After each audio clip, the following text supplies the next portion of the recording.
During the 2024 election, there was a really bad hurricane in Asheville, North Carolina. Now, I'm from North Carolina, and I have friends in the Asheville area, so I was paying attention to this. But MAGA made it a point to say that FEMA was not helping those people. Even though FEMA was on the ground, the mayors and the governors of North Carolina at the time said that they had talked to Biden personally, and Biden told them that they could have anything that they needed. FEMA was on the ground. FEMA was helping people. They were offering $750, which was up from the $500 of immediate relief for any type of things that they needed to buy. They could go ahead and get that money immediately. MAGA weren't hearing it. MAGA made it seem as if FEMA was not helping, that FEMA was turning away help and volunteers and gifts and all of this. They made it seem like those people were suffering under a FEMA regime, to the point where FEMA actually had to stop operations because of unalived threats. That was in 2024. And Bone Spurs spurred that on and used that to justify the cuts that DOGE made in not only FEMA, but the Weather Service, as well as the National Oceanic and Atmospheric Association, which is NOAA.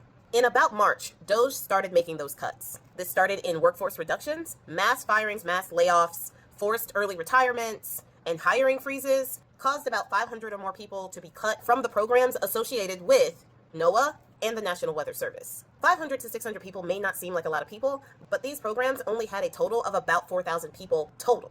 So 600 people out of 4,000 is a pretty big hit, and it left a lot of places severely understaffed, which means that a lot of places that used to be open 24/7 had to go to normal 9 to 5 working hours or leave significant gaps in their service hours. This is a problem because the weather does not care about your service hours. The weather isn't going to plan its storms between 9 to 5. So meteorologists at the time warned about there being critical delays in information sharing, issues with timely weather warnings. It would hinder the ability for them to collect data on the weather and relay that to the other states. I'm not sure if everybody knows this, but the weather does not care about state lines. It would also hinder the ability for people to respond to cataclysmic weather events. And with weather changing and becoming more severe and unpredictable, that data and early warning systems are necessary for people to know whether or not they need to get out, to shelter in place, to prepare for these weather changes. Even more devastating than the cuts in the staff are the cuts to the weather balloon programs. There were actually 100 sites of weather balloons in America that they would put out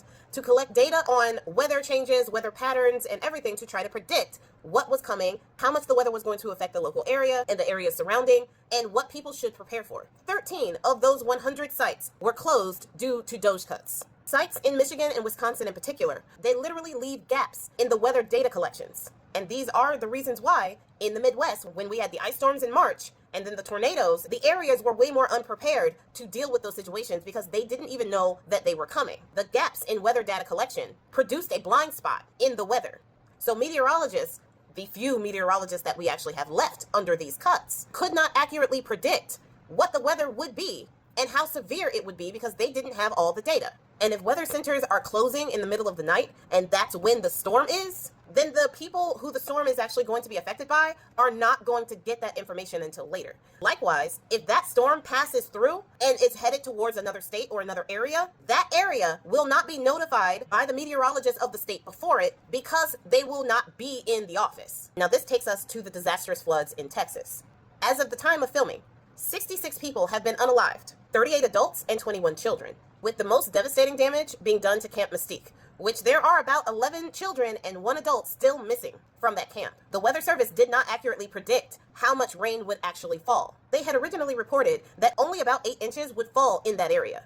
Instead, there was enough of a torrential downpour to raise the river about 26 feet in 45 minutes. The meteorologist reporting was completely off, and it's because they didn't have the data to go off of. Also, the offices in Texas was closed, and now they passed that billionaire's welfare package. And in that welfare package, they have made extreme cuts to NOAA's oceanic and atmospheric research, because climate change is only real if you study it and you report on it. And as a side note, I thought it was absolutely hilarious that Bone Spurs was complaining about the weather forecast for his little parade thing, saying that they got it wrong. It didn't rain at all. They said it was going to rain and it didn't rain.